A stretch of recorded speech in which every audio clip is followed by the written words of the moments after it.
Здравствуйте, это программа «Итоги дня» на канале Якутия-24. В прямом эфире в студии работает Влад Давыдов. Смотрите в выпуске. Льготные авиаперелеты. Премьер-министр страны подписал постановление о расширении данной программы для всех дальневосточников. Борьба с COVID-19 продолжается. Вакцину от коронавируса доставили во все районы и города Якутии. Старая проблема старейшего объекта. Какова ситуация с аварийным зданием школы номер 1 Якутска? Появилось ли продвижение в решении многолетнего вопроса? Коллегия прокуратуры в ведомстве подвели итоги за 2020 год. Участвовали замгенпрокурора России и глава ИСН Николаев. Поддержка проекта в области культуры и искусства. Общественная организация «Сахай Мах» в Нерингри выиграла грант на 500 000 рублей. С юристов кулинары. Местная изготовительница сыра и хлеба Наталья Старостина готова порадовать гурманов собственной уникальной продукцией.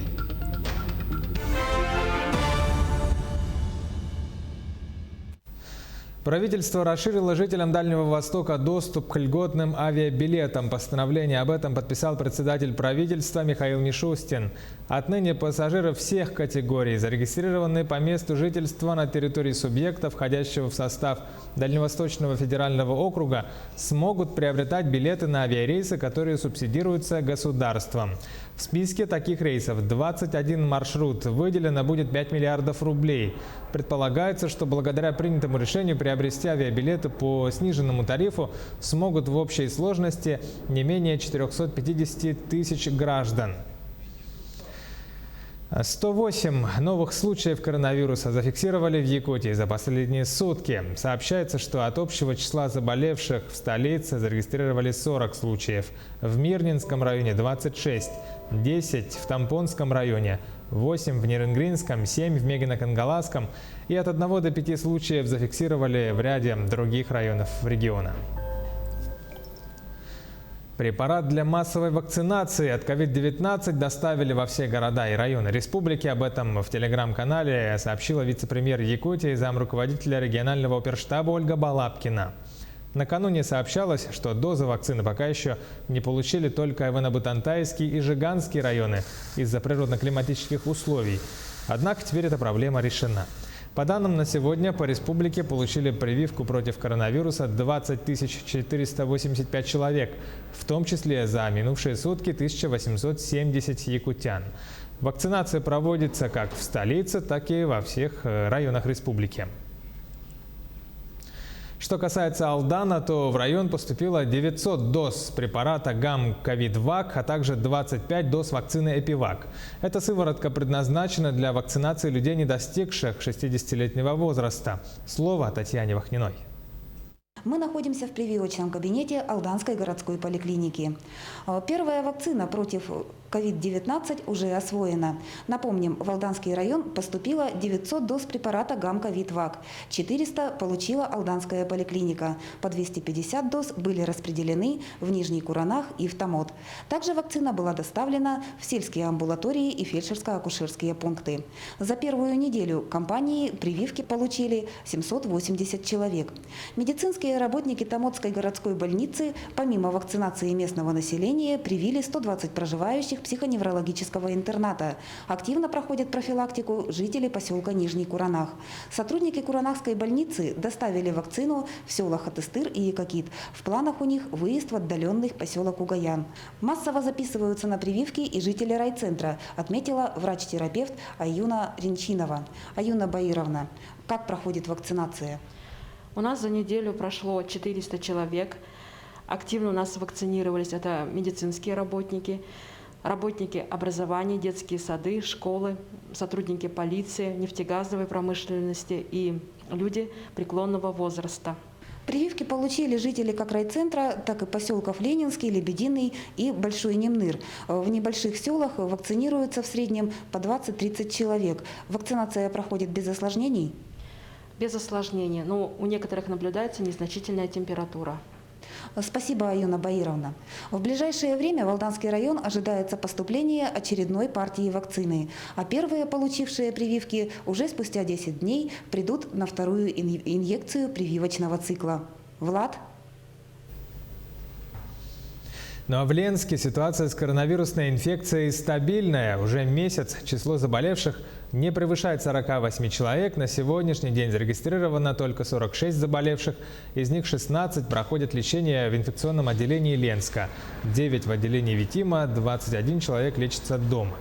Роста заболеваемости в Ленске нет. Это радует медиков, которые надеются, что с началом вакцинации ситуация изменится еще в лучшую сторону. Ленская ЦРБ получила первые 600 доз вакцины.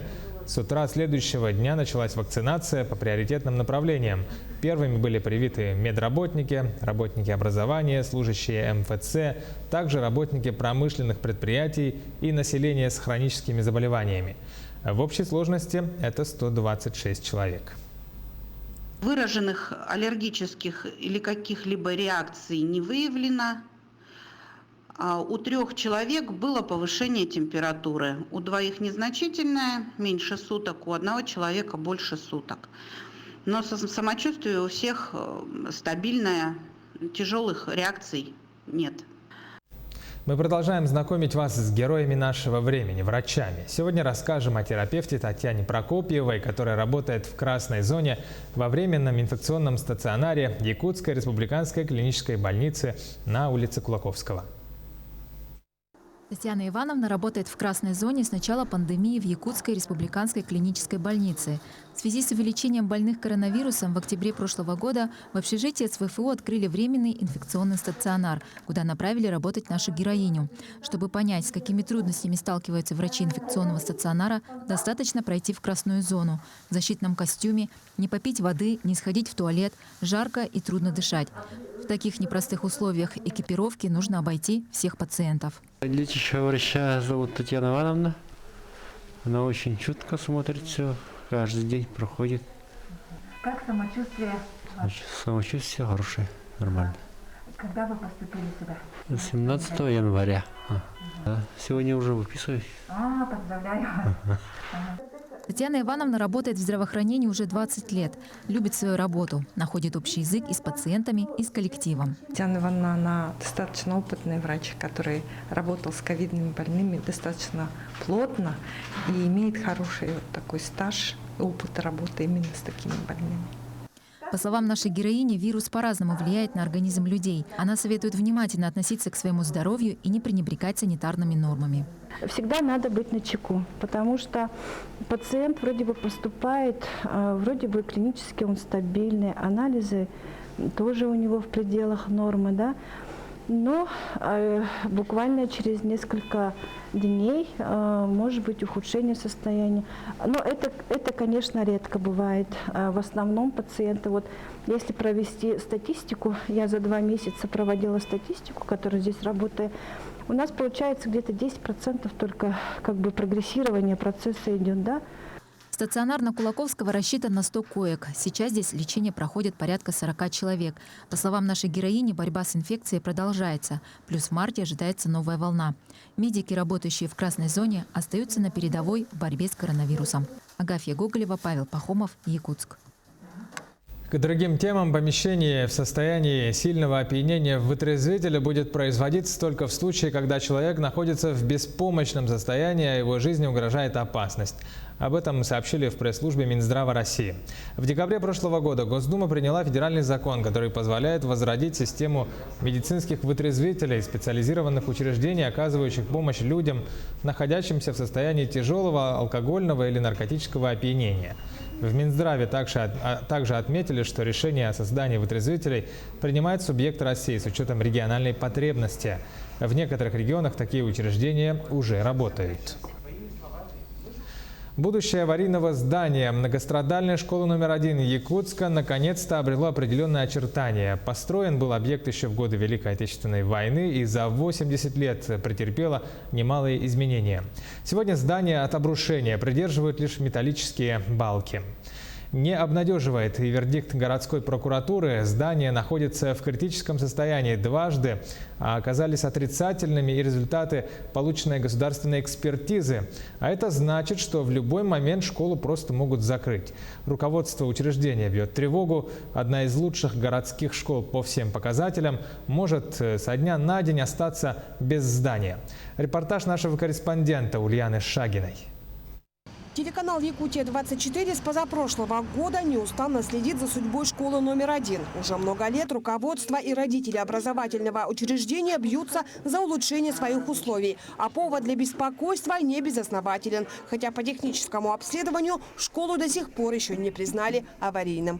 По техническому обследованию оно признано ограниченно работоспособным, но если, как вот по заключению Стройжилнадзора, они сказали, что моральный и физический износ здания уже большой. Зданию на сегодняшний день в этом году исполняется 80 лет. Из-за центрального расположения школа переполнена. В ней грызут гранит науки в 3 раза больше детей, чем положено по нормативу. Обучение здесь проходит практически в 3 смены. Здесь учились 2 дочери. Сейчас самый младшенький наш учится, поэтому я, конечно, волнуюсь. Ну и плюс еще стесненные условия, наверное, да? Да, мы в 2 смены работаем, поэтому хотелось бы, конечно, односменную работу, хорошие условия. Поэтому сегодня мы воодушевлены. Причиной воодушевления родителей стал визит исполняющего обязанности главы городского округа Евгения Григорьева. Итогом совещания с участием педагогов, родителей и специалистов разного уровня, который прошел минувшим днем, стало решение о сносе здания и строительства на его месте нового объекта на 180 мест. Плюс мы рассмотрели возможность строительства здания над Талым озером. То есть мы ищем возможные варианты выхода из ситуации. Вопрос должен быть решен.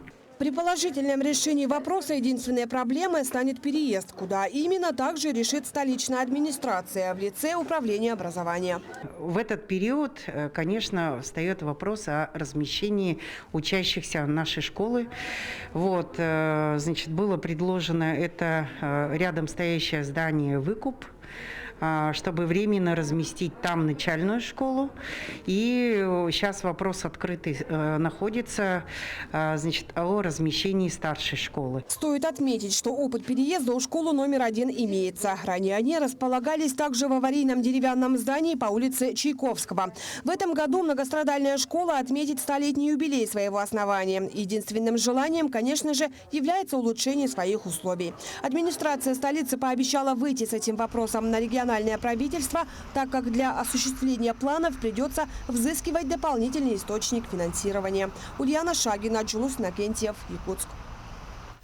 В Республиканской прокуратуре подвели итоги работы за 2020 год и обозначили задачи по укреплению законности и правопорядка на год текущий. Расширенное заседание коллегии состоялось под председательством заместителя генерального прокурора Российской Федерации Дмитрия Демешина. Кроме того, в работе приняли участие исполняющий обязанности прокурора Республики Айдар Иванов и глава Якутии Айсен Николаев, который, в свою очередь, отметил, что в ушедшем году в сложнейших условиях пандемии удалось обеспечить безопасность населения. В числе первых регион отреагировал и на экономические вызовы, приняв 3 отдельных пакета антикризисных мер за счет всех источников финансирования. Общая сумма поддержки составила более 34 миллиардов рублей. В целом, в период пандемии не допущены массовые увольнения и значительное снижение уровней доходов населения также не допущено, отметила глава республики. В непростой ситуации на рынке труда крайне важно было не допускать случаев задержки заработной платы. Прокуратурой было принято почти 5000 мер реагирования. В результате удалось добиться погашения задолженности на сумму почти 1 миллиард рублей. Восстановлены права 28 тысяч граждан, в том числе до начислен районный коэффициент на федеральные стимулирующие выплаты 3,5 тысячам медицинских работников за работу в условиях борьбы с COVID-19. Это было крайне важно, Дмитрий, поддержка прокуратуры, потому что, к сожалению, вот как раз на федеральном уровне в некоторых министерствах было определенное недопонимание этого вопроса. И вот как раз такие акты реагирования со стороны прокуратуры помогли нам доказать, нашим коллегам в федеральном центре, что обязательно районный коэффициент должен быть начислен. Со второго полугодия прошлого года отмечался рост среднемесячной заработной платы, замедление падения реальных денежных доходов населения.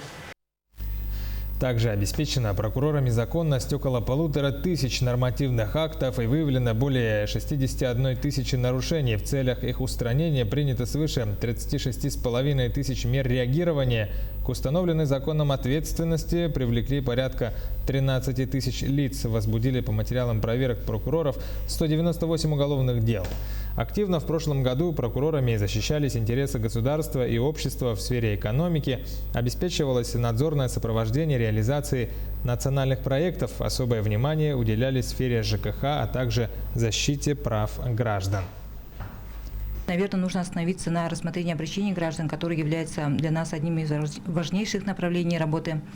В 2020 году к прокурорам обратилось за защитой своих прав более 25,5 тысяч граждан, представителей организации. Из числа разрешенных удовлетворено каждое 5-е обращение. В целях устранения выявленных нарушений приняты меры прокурорского реагирования. Их принято более 5 тысяч. Ну и по итогам 2020 года, несмотря на сложную санитарно-эпидемиологическую обстановку, прокурорами была продолжена работа по приему граждан. На личный прием к прокурорам обратилось порядка 4 тысяч заявителей за защитой своих нарушенных прав. Проще станет получить результаты лабораторных испытаний химико-биологических показателей продукции для местных товаропроизводителей. Это стало возможным благодаря открытию независимой лаборатории производственного контроля. Сюжет Дмитрия Тымырова. Отныне проверить чистоту своего производства и качество выпускаемой продукции станет возможным для большинства изготовителей пищевой продукции, а также для тех, кто занимается реализацией готовых привозных продуктов. Дело в том, что уже давно у нас на территории республики осуществляют деятельность некоммерческие организации в сфере качества продукции, которая в республике выпускается, а также общественное объединение потребителей. И вот совместными наблюдениями, пришли к выводу о том, что нет охвата всех предприятий пищевой промышленности в рамках производственного контроля. Все лабораторные испытания проводятся в кратчайшие сроки. Для этого здесь созданы все условия. Мы вообще смотрим на овощи, фрукты, на нитраты. Вот сегодня, например, к нам привезли овощи и также выпечку. Ага. И из выпечки, например, мы смотрим на влажность, исследуем и на пористость. Угу. А фрукты, овощи на нитраты. И например, я хочу показать, например,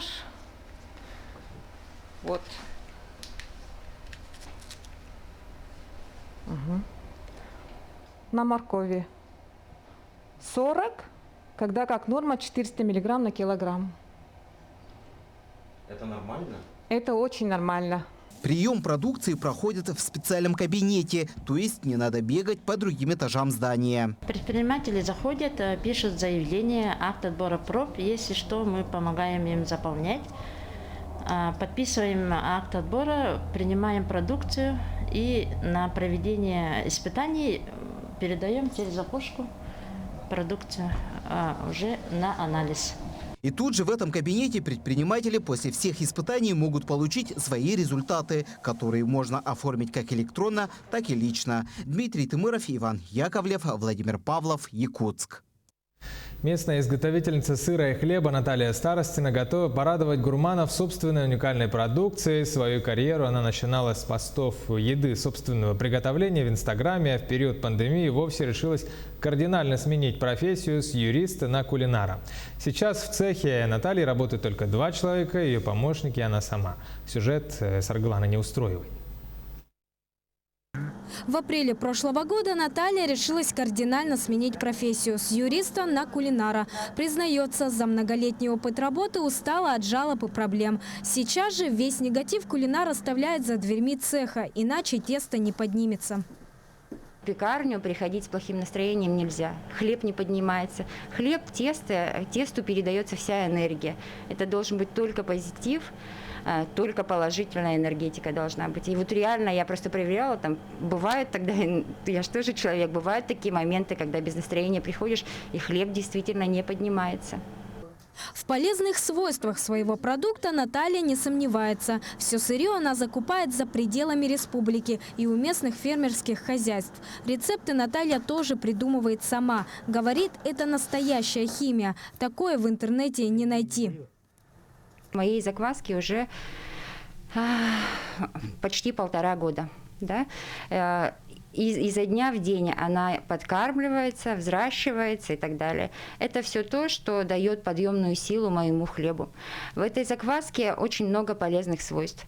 За счет вот этой вот закваски расстойка и ферментация хлеба длится от 2 дней, и вплоть есть хлеб, у меня разновидность хлеба, который готовится вообще 5 дней. На сегодняшний день своей продукцией Наталья снабжает 4 магазина и 1 ресторан. Женщина признается, в будущем хотелось бы расширить производство. Однако стоит это немалых средств, ведь работает пекарь исключительно на качество. Сырглана Неустроева, Павел Пахомов, Якутск. Национально-культурные объединения Якутии получили поддержку фонда президентских грантов. 32 проекта победителя на общую сумму более 40 миллионов рублей. Это новый рекорд представителей объединений Якутии. По направлению поддержка проекта в области культуры и искусства. Проект общественной организации Саха-Аймах Нерюнгри, передвижной этнографический культурно-образовательный музей-павильон «Мир Саха» выиграл грант на 500 000 рублей. Продолжит Екатерина Павлова.